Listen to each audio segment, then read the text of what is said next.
You're listening to the DevilDoc Talk Show. This show contains explicit material and is recommended for ages 18 and older for mature audiences only. But hey, it's the internet. Hey everybody, welcome to the DevilDoc Talk Show. Today we have Christopher Martini, and we're talking about not just himself, but a really interesting and quite honestly, an amazing project in film, Everybody's Angel, the Stuart Margolin Story. And I'm really excited to bring it to our audience, to you guys, all our listeners and viewers now, and the YouTubes and all the different things, because there's a massive opportunity to participate in the creation of and the finishing up of the film. So I'm going to turn it over to Chris. I'm excited to have you on. Thank you so much for making the time to include us in this conversation about such an amazing project.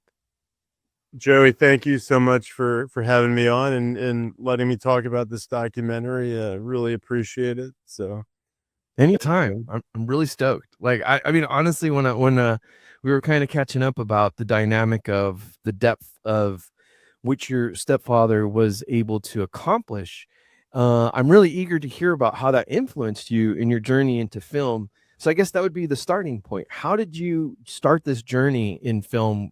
Have you always been interested in film and entertainment? How did you start that?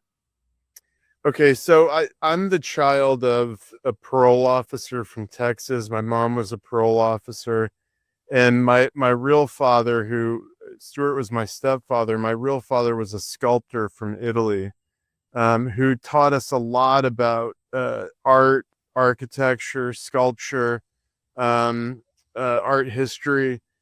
But my stepfather was this Emmy award-winning character actor, Stuart Margolin, who was on the Rockford Files.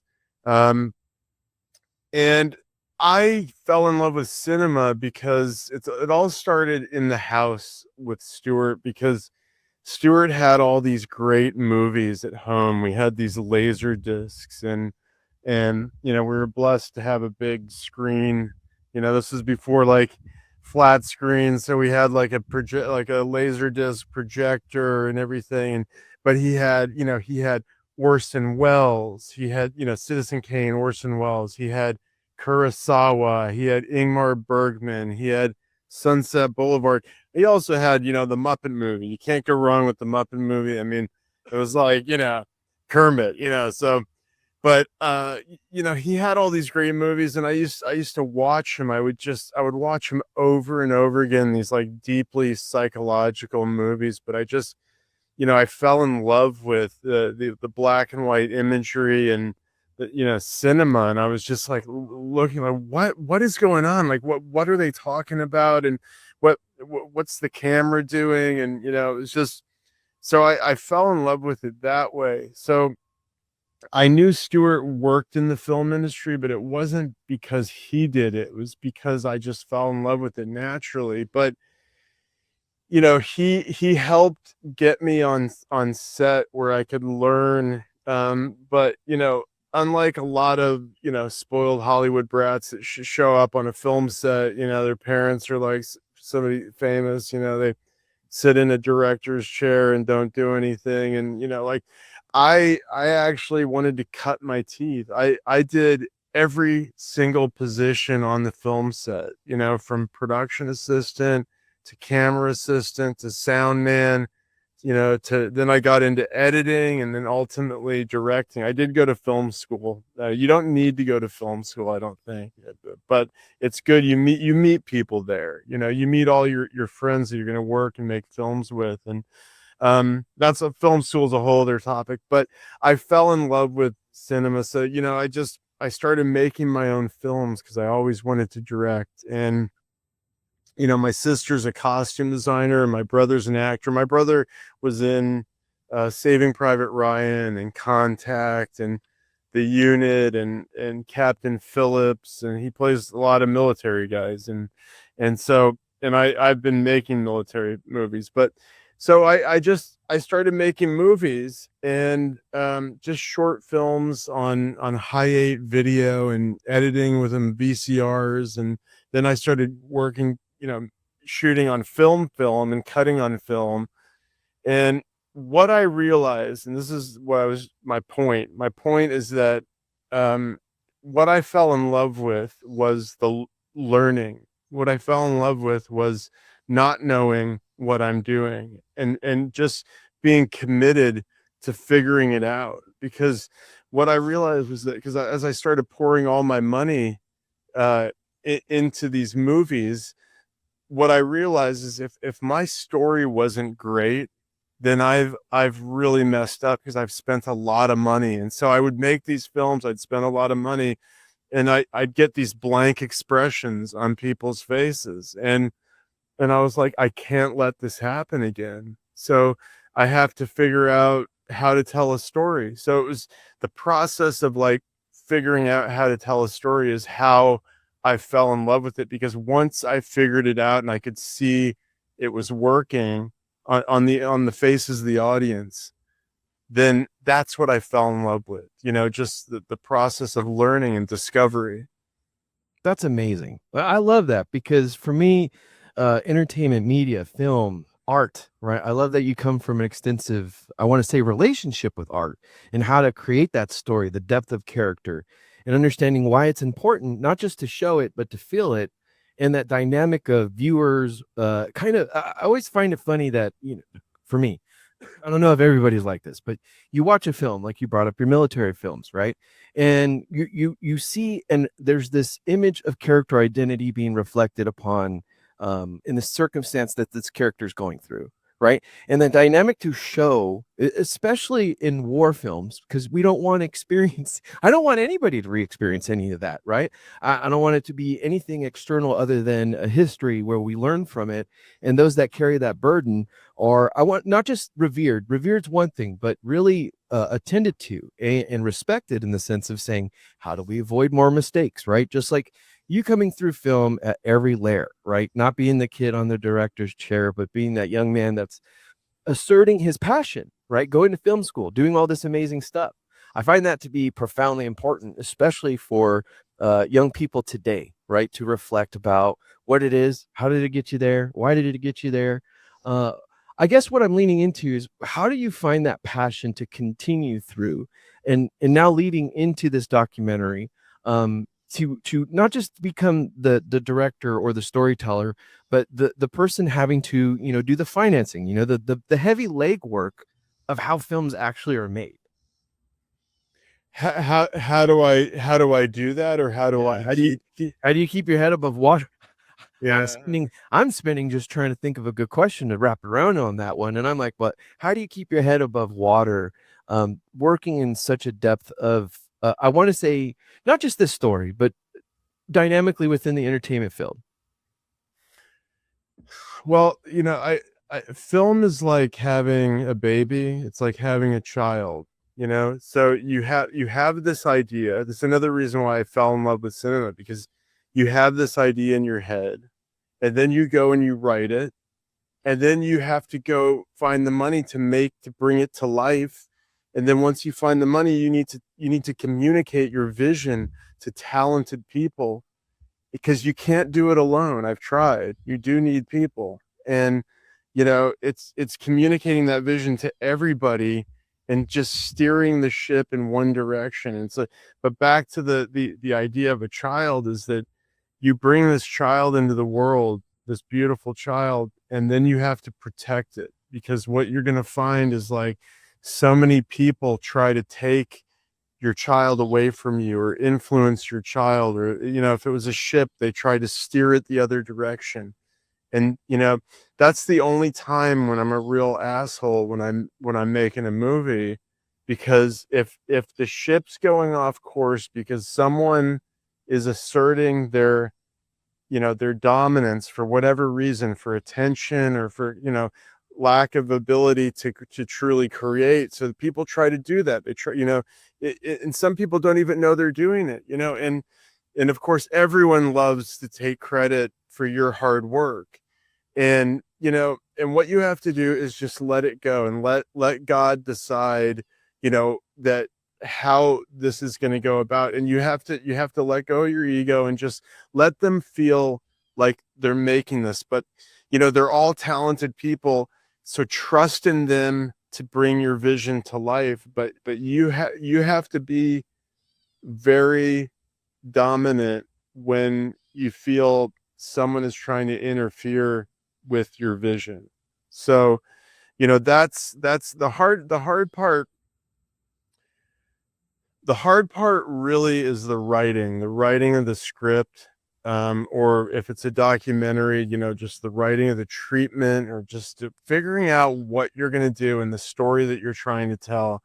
Once you do that, then it becomes about protecting that. And that can be very hard if you haven't gone to film school, because film school was very good for that reason. When you go to film school, you get to mess up, you get to make all these mistakes, and within the framework, within the comfort of the school, and what you learn is that these things happen, and the more you learn that, the more you know when to step in and when to let go.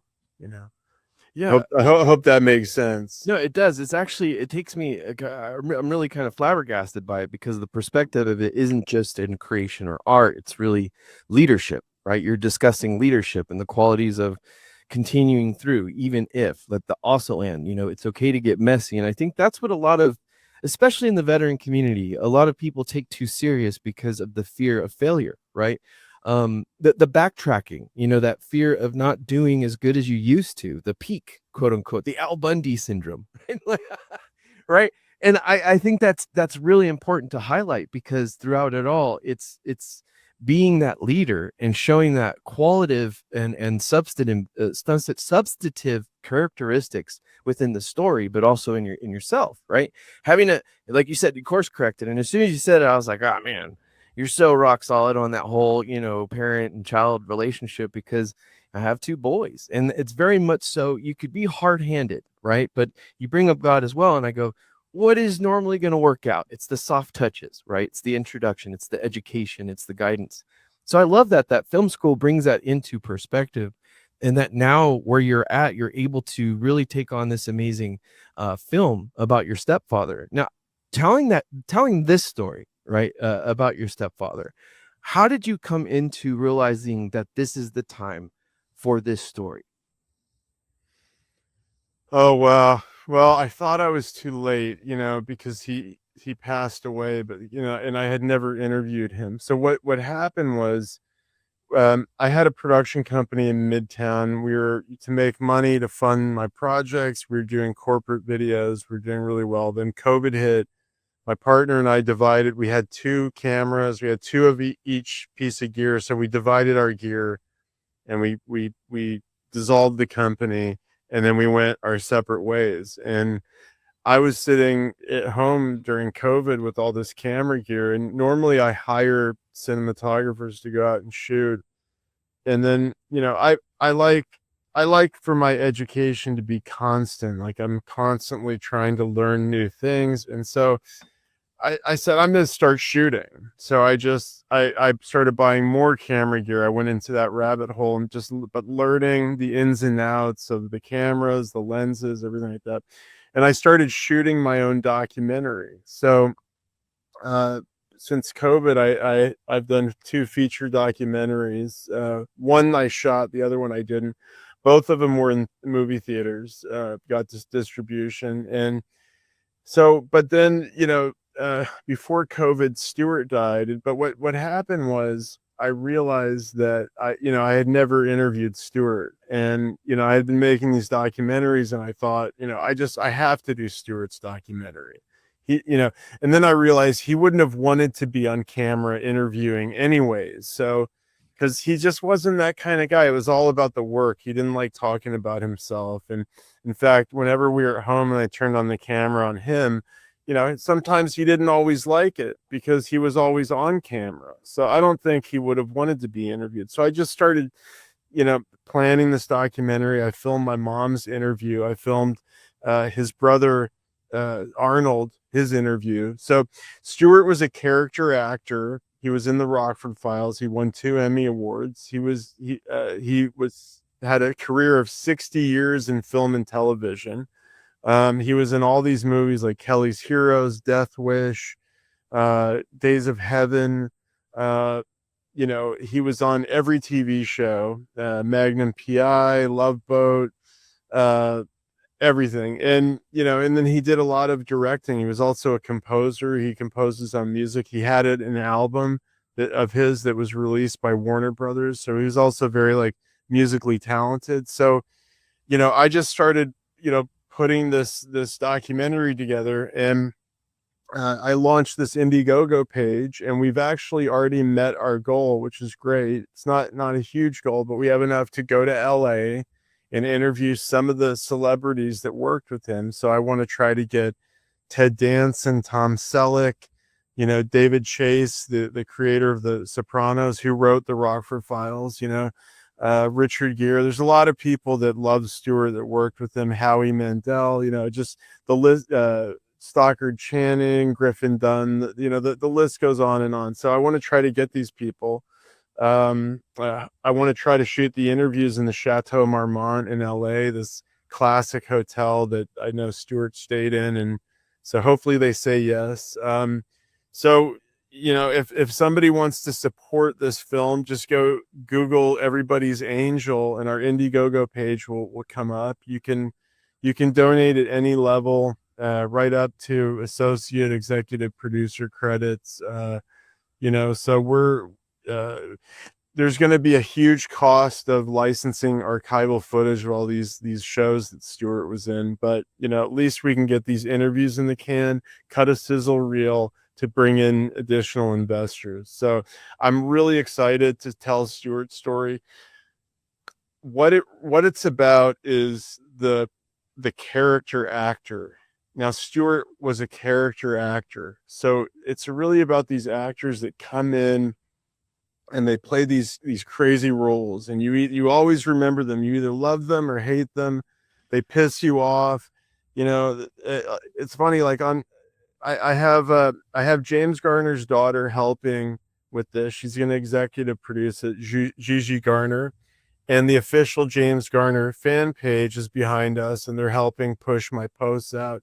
But all these fans, like I would say 99% of them love Stuart because he was, but just because he always got Jim Rockford in trouble. But then you've got like this 1% of fans that they hate Stuart. It's crazy. It's like they don't know that he's my dad, and they're like, oh, I hate that guy.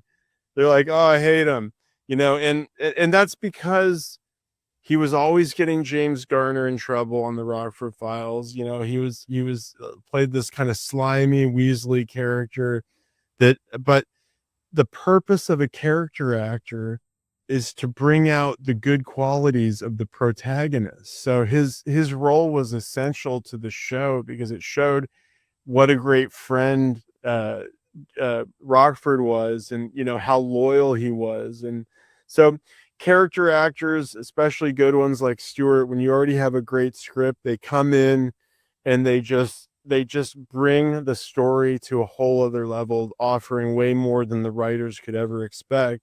And that was Stuart. Like him or hate him, he's memorable to so many people. To me, that's really important to highlight, is that there's so many levels to creation and art and film and television and entertainment. There's so many layers, right? There's so many different layers to it. To be able to be a part of something that your character elicits such a communal emotion, whether it's love or hate, right? Having a community like that, it's pretty profound. And I think the influence of not just the personality, but the character that it elicits, right? Well, how is Stuart in home life, right? How you mentioned that he didn't like being in front of the camera. If it popped up, or like, get out of my face or something. No, you didn't say it, but I said that. That's kind of what he was showing through his face, what you just said. So what was life like with Stuart when you were actually growing up? What was the type of human being and man that he was? Well, speaking to who he was as a human being and man, what is that he was one of the kindest, most generous, giving people that I've ever known. And he looked up to James Garner. I think James Garner gave him his shot, and so there was a show called Nichols that Stuart was up for. And Garner was suggested to NBC that they hire Stuart because he saw him in a Love American style episode where Stuart was in prison or something, banging his head on the bars. And Jim just thought he was like crazy and awesome and wanted to bring him in as his sidekick on a show called Nichols. And NBC said no, but Garner insisted on bringing him in, and they did. Nichols led to the Rockford Files, and the Rockford Files led to 2 Emmy Awards. So there's a saying in Hollywood, nobody knows anything. And that means nobody knows, who's going to be great, who's going to be the next star. They don't know what's going to be the next hit. And they all claim to know it, but no one has an answer because Stuart ended up doing great. So, that's what he was like as a human being. He learned a lot from Jim. And what else was it like? Well, in the 70s, 80s, and early 90s, like people would recognize him all the time. We'd be out to dinner and people would come up to him and try to get his autograph. And and then being at home, I remember Christmas, I was a little boy, and in walks Billy D. Williams, Lando Calrissian from Star Wars. And, just because they were friends, and, he had, so I was very blessed, because he walks in with like a red bag, like Santa Claus. And inside this bag are all these Star Wars figures, And so these celebrities like Margot Kidder, they would come to our house. And I always, growing up around celebrities with somebody who's just so humble, like Stuart, like I always thought celebrities were nothing special. So, it's kind of annoyed me when people like worship celebrities and worship Hollywood, because I grew up thinking it's nothing special. And so, like when I was working on film sets, I would do the shittiest, crappiest jobs on film sets, and people couldn't believe it because they're like, oh, why is this kid whose dad is like so, well known doing such crappy jobs? Well, I wanted to learn. And so you'd see these celebrities walking on sets with like these giant egos. Oh, don't look me in the eye and all this kind of stuff. And I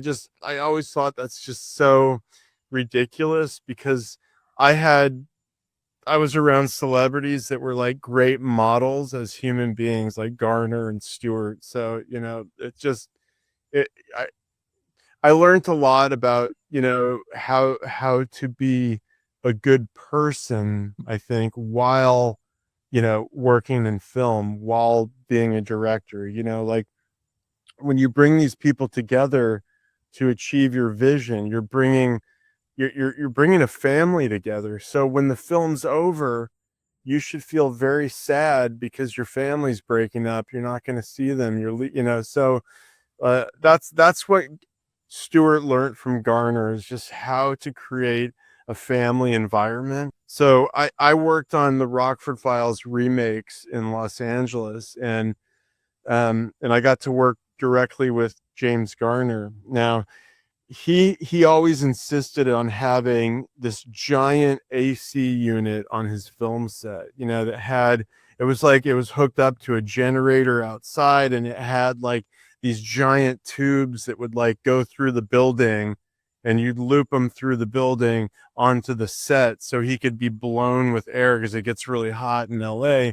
It was my job as a production assistant to like haul these dirty tubes through the building, just getting filthy, and people couldn't believe, like, why is this guy doing it? But I got to work with Gardner, and I could see like he treated everybody the same. It didn't matter if you were a star or somebody doing the job I was doing. Everyone was dealt the same respect, and we had the best food in Hollywood. He always hired the best caterers you can imagine, which is like unheard of today, because you see all these producers like cutting corners, trying to put money in their pocket, because if you save money on a film, guess where it goes? In the producer's pocket. right? So you got this movie Rust where like people are getting shot because they don't, they don't hire the right person who knows what they're doing because they're trying to save money. They're working people 18 hours a day, making them drive, forever to get to film set, and then they have to go home at night and they're tired, and then accidents happen. So it's just this is when Stuart worked on the Rockford Files. This was like the golden age of Hollywood. And this is when, you had guys like Garner who tell you how it's done, how to run a film set. So that's what he was like. That's so important to bring that dynamic of a conversation, not just set safety, but overall safety.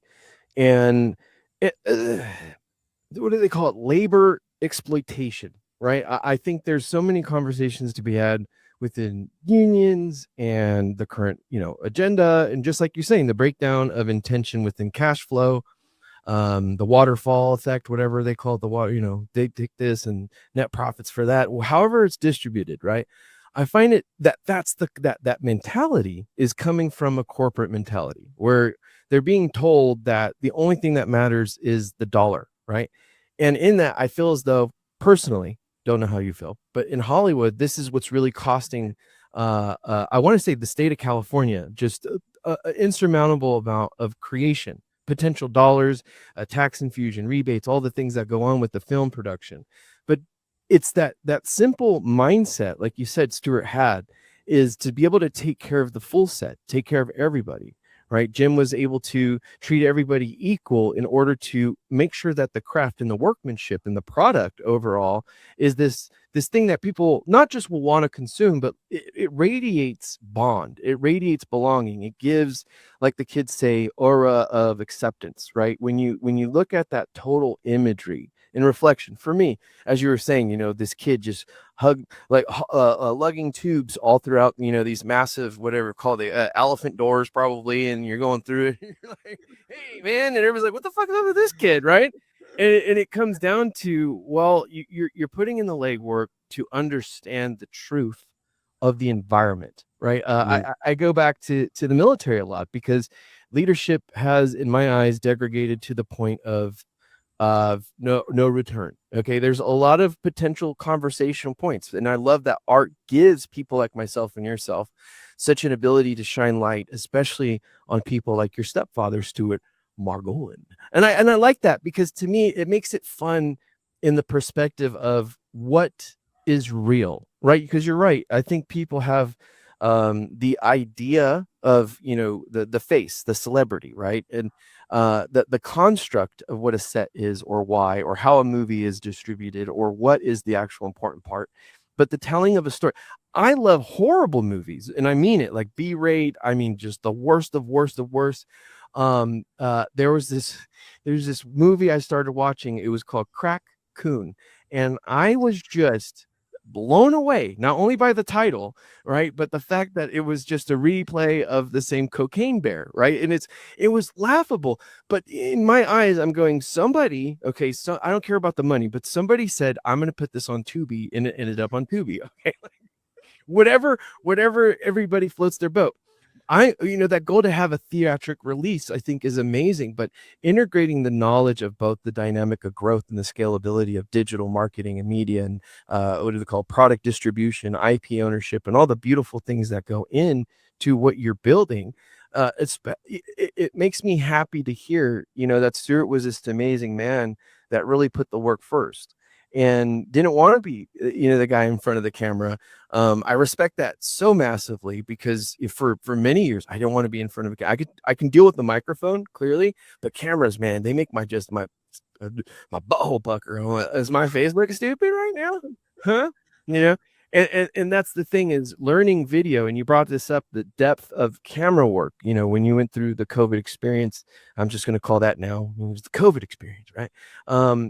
Learning camera work and learning lenses and learning data flow probably wasn't the funnest, right? How do you get so many massive terabytes of information to scale from here to there, and get it in this deliverable codec or edec or whatever, the breakdown of what do they call it when you bounce out the stuff? Because for audio we bounce it out. I don't remember what video does, but when you're actually doing all that hard work, I think it's really amazing to hear that you're the type of person that is not just story first, but the person first, the character first.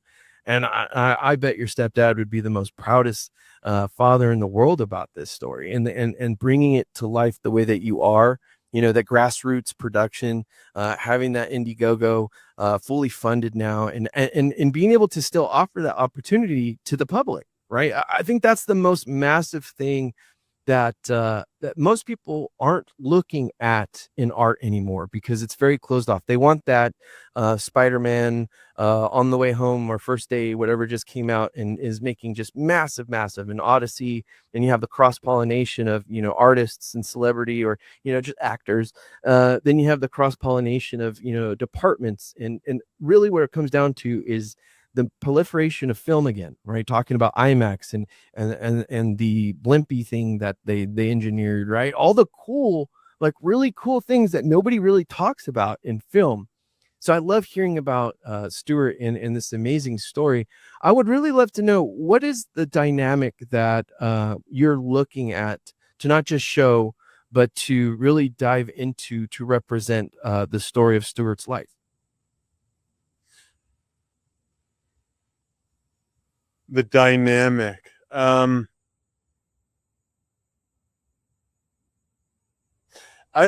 think it's funny because I think I think now with the onset of AI, I think I'm seeing this as kind of part of the story, because like I know AI is moving so quickly, and it's going to get better and better, and the actors are going to look more and more believable. But I think that you can't create something like Stuart, with a prompt. You just can't. I just think that the human element was so strong. He was able to make the boldest choices. That's another part of this film, is that um, when an actor gets hired for a role, and a big network is involved, or studio, or investors, or there's a lot on the line, and so it's very easy for actors to come in and make choices that are just safe, so that they don't get fired, and I think while I'm making this, I'm realizing that, like, Stewart had so much courage, because he would have this great script, but then he would come in and do the wildest stuff that no one ever wrote, that no one ever expected. And there's like suits, sitting there like this going, you know what I mean? Just trying to figure out if they got to fire somebody. But Stewart would made those bold choices. He never got fired. They always ended up using his scenes. Like, he never got cut out. You know what I mean? So I just think that, like, that level of talent, the human element, just can't be replaced by computers. And I also think that you don't see that level of talent today, because when Stewart died, I was looking at the books, all his books, and I could see, I mean, there's like Chekhov, there's, Hemingway, just everything, all the playwrights you could imagine. He read all the masters in literature, and so he was like a deeply committed artist, and he loved movies. We would get the Academy screeners, and he would get all the new movies, and we'd watch them together, and we'd critique the films, and he would tell me what he liked and what he didn't like, and I would do the same. And I wonder if people have that same level of love for what they do, and a commitment to learn and study and reflect on what it is they do. I think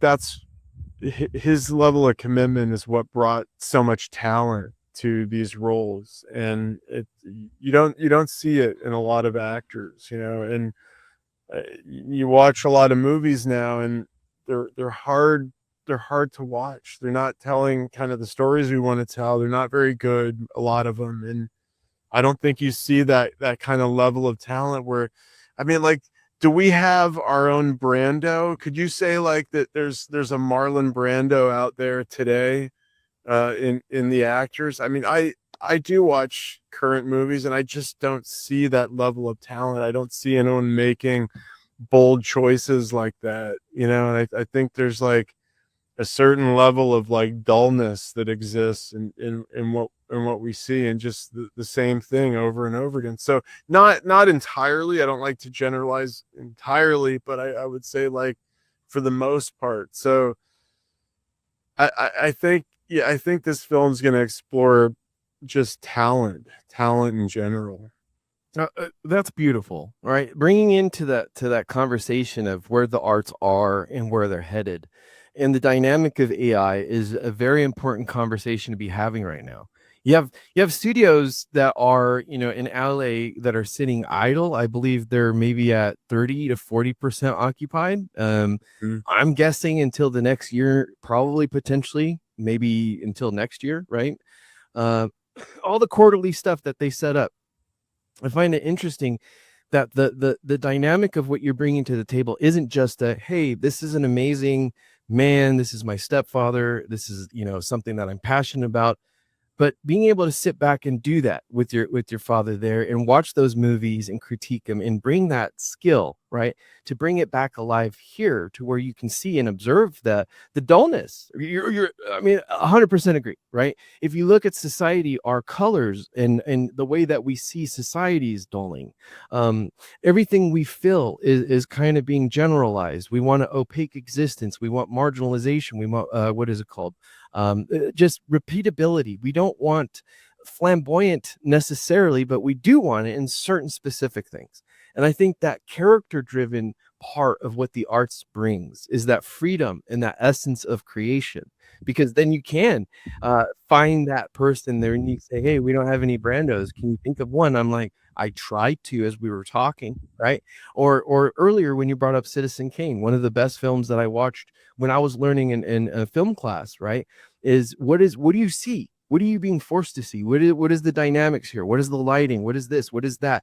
And for I believe it was a black and white film. Don't hold account to me like that. But it was one of the weirdest experiences actually communicating, because one, nobody in the class wanted to communicate. They're just there. They're checking off the box. The professor communicates. I don't know. Maybe it's a veteran thing, and I'm just a little bit more confident. I guess not as conscious. And I'll ask a lot of questions, and they would answer a lot of questions, and ask and answer, and ask and answer, and that's how learning works. But I do feel that experience of openness is where society's kind of closing off.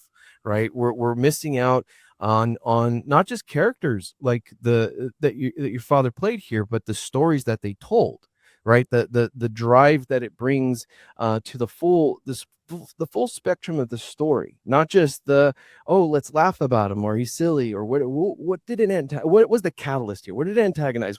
What did it make move, and how did we bring the story further along? And being able to do that, yeah, I do think AI is going to be a part of whatever's moving forward. But this eye that, especially that you've developed, right, over the years, to tell a great story and to share an amazing soul just as you can. I'm really excited to see the final product, but of course be any part of what I can to participate, making it come together, because it's beautiful, right? That, like I said earlier, you got all these places, you're coming out to LA to meet with all these great people, and it's a slam dunk, right? Because when we think about it, as we transition from year to year and technology to technology, we can't forget about where we came from or the foundations that those people built within the craft, right? If we see it as, if it's an exploitation, sure, right? It's always going to happen. There's always going to be massive abilities and opportunities within that. But to dial it in and actually focus in on the substance, I'm really, really jazzed about it. And I really want to, again, put it out there for anybody that's listening. If you're into arts, if you're looking to be a part of something, check out what's the website again for the thing? Indiegogo. Indiegogo. And the name of the movie again? Everybody's Angel. Everybody's Angel, right? See what you can do. I was looking through it the other night, and I noticed that there's a lot of different layers and stacks. What are the introductory layers, so people aren't like, oh my god, I can't be an executive producer, but I could be right? How do you guys have that set up? Well, if you want to support the film, you really can donate any amount you want. If you scroll down all the pledge options, you'll get to the bottom where you can just put in any amount. You don't even have to have, to get anything back.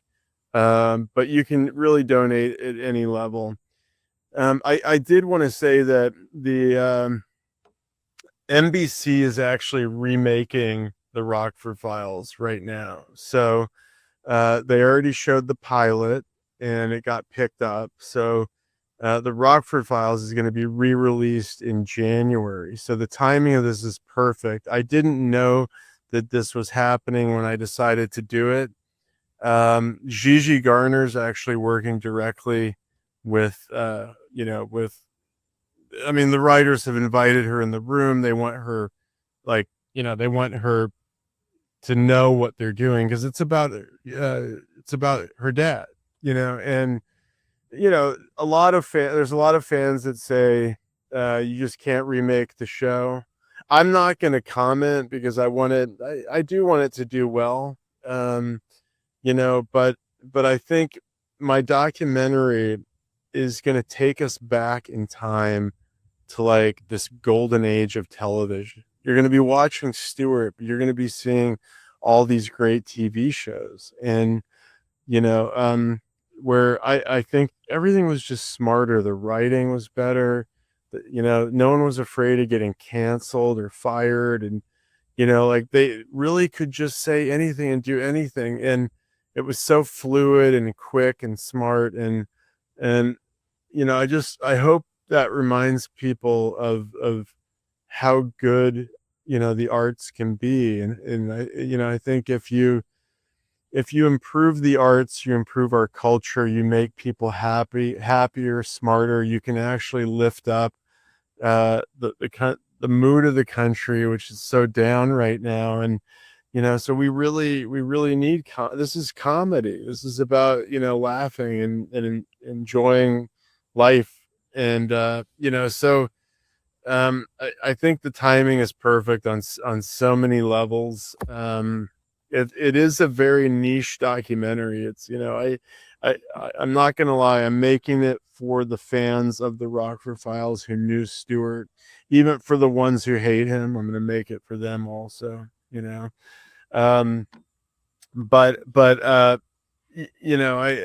So yeah, it's just I think it's going to be great. I'm super excited.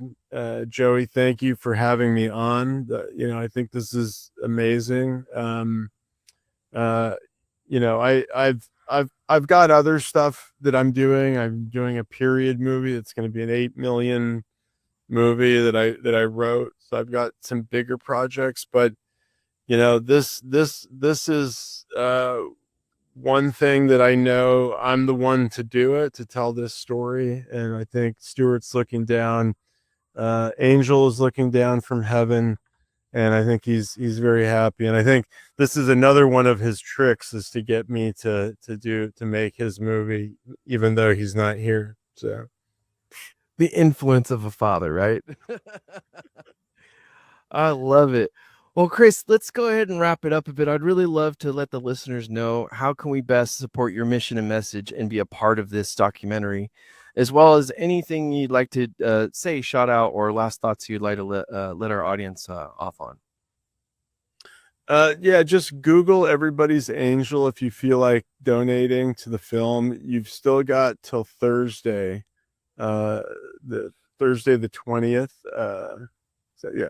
And and then beyond that, go to our Instagram page. There's Everybody's Angel, and on Facebook also Everybody's Angel. X, it's on X, and just follow, because I'm gonna be, you can just be part of this journey and just watch me make this movie, and I'm gonna be updating along the way, and you can see it sort of come to life and grow. As far as any message I want to leave the audience with is, I know you're a veteran. If people don't know my work, I've done a lot of films involving veterans. So just Google Christopher Martini, go to triplemartiniproductions.com, and you can see all my kind of veteran military related work, which I'm deeply committed to still.